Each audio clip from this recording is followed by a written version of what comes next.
Just when you thought you might be safe in the age of AI, along comes a new development that could send you right back behind the sofa.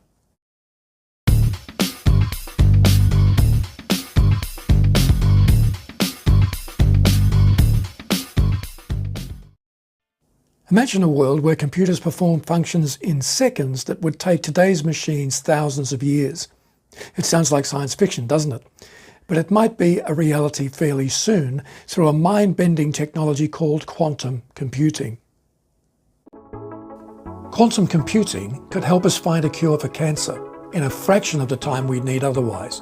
It could give us highly detailed and accurate weather forecasts many months in advance. With its help, we could build smarter robots and safer, more responsive driverless cars. What's more, it could generate incredibly complex encryption systems to make public services and governments more secure. In fact, we probably haven't begun to imagine some of the things quantum computing could help us do, especially when it supercharges artificial intelligence. So how does quantum computing actually work? Well, it's all a bit bizarre and difficult to explain because it relies on principles of quantum mechanics. This is an almost spooky brand of physics, which is based on a very strange idea called superpositioning. This says that certain subatomic particles can be in two places at once and remain connected even over impossibly long distances, in much the same way that identical twins sense their siblings' emotional state from far away. So what does this mean for artificial intelligence and computers? Imagine a room full of light switches. Every switch can be either on or off because there's nothing in between. Combinations of on and off switches could create some very interesting light effects. That's basically how traditional computers work. Every action is the result of combinations of on-off switches, or in computer language, ones and zeros. The switches are called bits, and every computer function is like a symphony of millions of these bits, or tiny light switches going on and off in sequences.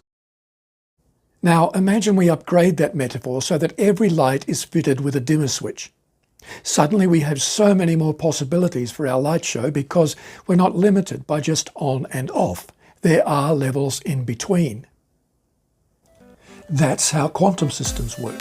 Every bit of information, every qubit, can be 1, 0 or anything in between at the same time. This in-between state is called superposition. Just as our upgraded light room would allow many more light effects, a quantum computer could perform millions of calculations all at once, instead of doing them one at a time. In a matter of minutes, hours or days, it could solve problems that might take regular computers decades or even longer. At the moment, quantum computers are largely theoretical, but some engineers are very confident that they'll be a reality by the end of the decade. So what you say? What difference will that make to my real-world experience? Well, the quantum revolution could transform many things. Take drug development, for example. Today's AI-enhanced computers can analyze data to suggest more targeted medicines, but they take a long while to do it. Designing a drug compound to solve a particular problem means sifting through millions of combinations of drug molecules to find the one that works. It's like searching for a specific grain of sand on a beach. Today's computers do that by checking each grain individually, one at a time. But a quantum system would look at millions of grains all at once. Imagine the impact that would have on our capacity to face disease and pandemics. Quantum AI could also create some very detailed predictive models to suggest future scenarios for climate change, politics, economics, migration, and much, much more. But here's the rub. A quantum computer is almost as difficult to build as it is to understand. Quantum states require temperatures colder than outer space, and they'd be hugely expensive to run. So even when workable quantum computers arrive on the scene, they probably won't replace your laptop anytime soon.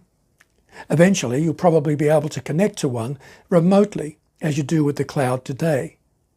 Obviously, the greater the power of a technology, the greater is its potential to threaten humanity and our environment, especially if it falls into the hands of the wrong people.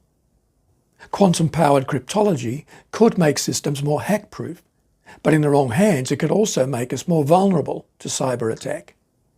Just imagine what would happen if the digital passwords of thousands of people and those of every major public institution were cracked in just a few minutes. And as fast as one computer comes up with new passwords, another one is breaking them.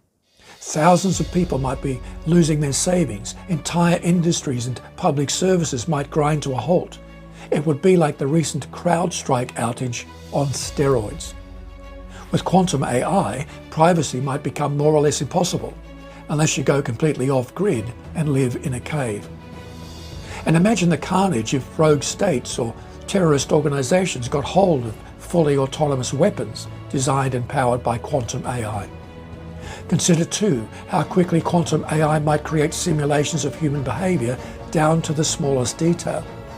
It would make today's deep fakes seem like primitive cave art. In the world of business, quantum AI could revolutionize things like customer relations and financial modeling, at least for the companies that can afford access to quantum computers.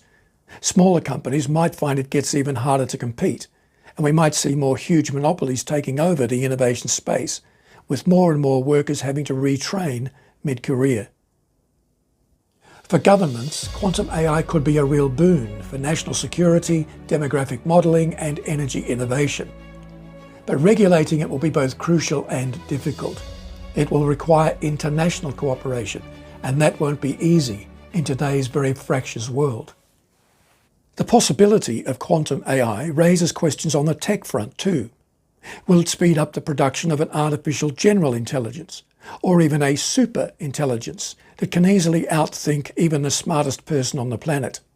Will quantum AI give birth to machines that develop a conscience, machines that can independently rein in their own capacity to do harm?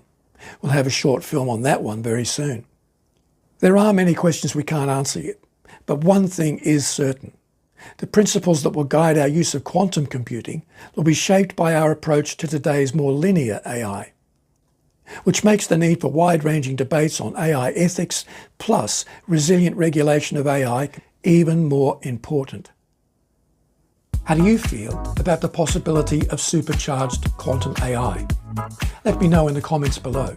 And please don't forget to subscribe so that we can update you about new releases. I'm Mal Fletcher. Thanks for watching.